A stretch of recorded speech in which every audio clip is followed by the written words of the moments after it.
หลอนสยองขวัญพอดแคสต์เรื่องเล่าผีจากยุค 90 ที่คุณ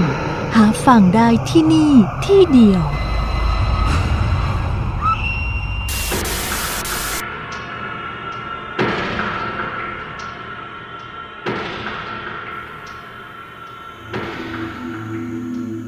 เรื่องแรงอธิษฐาน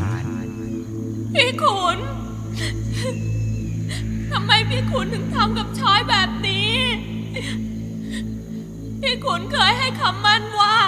จะรักเดียวใจเดียวผิดจากช้อยแล้วพี่ขุนจะไม่รักใครอีกเพียงเวลาผ่านไปไม่นานพี่ขุนก็ไปมีหญิงอื่นซะแล้วในเมื่อพี่ขุนหมดรักช้อยแล้วช้อยก็จะไม่อยู่ให้เป็นที่รำคาญหูรำคาญตาของพี่ขุนอีกต่อไปหากชาติหน้ามีจริงขอให้ช้อยเกิดเป็นชายแล้วก็อย่าให้ต้องมีทุกข์กับความรักอีกเลย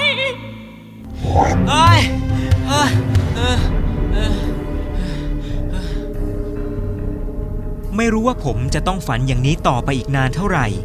ภาพหลอนที่ปรากฏขึ้นทุกครั้งเมื่อผมหลับตาลงมันเป็นภาพของหญิงสาวคนหนึ่งในเครื่องแต่งกายแบบคนสมัยก่อน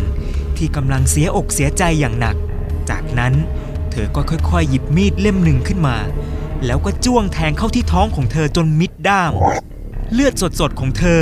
ค่อยๆไหลลงบนพื้นจนนองเต็มไปหมดใบหน้าเต็มไปด้วยความเจ็บปวดเสียใจต่อการถูกคนที่เธอรักจนหมดหัวใจทิ้งไปอย่างไม่ใยดีมันน่าแปลกมาก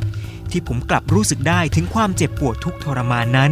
ผมก็ไม่รู้ว่าทำไมผมถึงฝันเห็นเหตุการณ์นี้อยู่บ่อยๆจนบางครั้งมันทำให้ผมอดรู้สึกไม่ได้ว่าเธอกลับชาติมาเกิดเป็นผมในชาตินี้ฟังแล้วอาจจะเหลือเชื่อ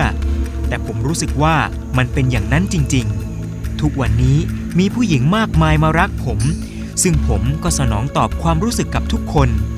เพียงแต่ว่าผมไม่คิดจริงจังกับใครสักคนต่อให้เธอเป็นคนดีรวยหรือสวยแค่ไหนก็ตามผมว่ามันดีนะที่เราไม่ต้องไปผูกมัดตัวเองกับใครคนใดคนหนึ่งผมก็บอกไม่ถูกอีกเหมือนกันว่าทำไมผมถึงไม่เคยรู้สึกรักหรือคิดที่จะจริงจังกับใครเลยบ่อยครั้งที่ผู้หญิงของผมค่อยๆหายไปจากชีวิตผมทีละคนทีละคนแต่ผมก็ไม่ได้รู้สึกเสียอกเสียใจอะไรเลยเพราะไม่นานก็จะมีผู้หญิงคนใหม่เข้ามาแทนที่คนเก่าอยู่ตลอดเวลาผมรู้สึกว่าผมเป็นผู้ชายที่โชคดีมากในเรื่องของความรักถึงใครจะหาว่าผมเป็นคนกะล่อนเจ้าชู้ไม่เลือกหน้าก็ตามจะมาว่าผมได้ยังไงในเมื่อผู้หญิงเขาเข้ามาหาผมเองหากผมปฏิเสธน้ำใจของพวกเธอผมคงจะรู้สึกผิดไปจนตายแน่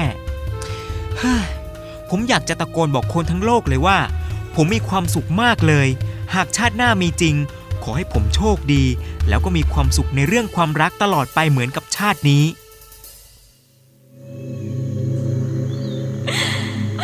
หากชาติหน้ามีจริง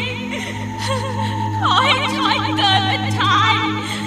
แล้วก็อย่าให้ต้องมีทุกข์กับความรักอีกเลย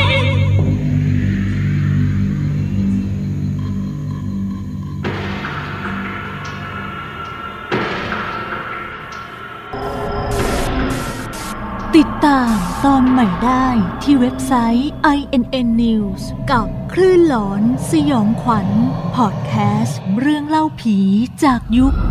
90 ที่นี่ที่เดียว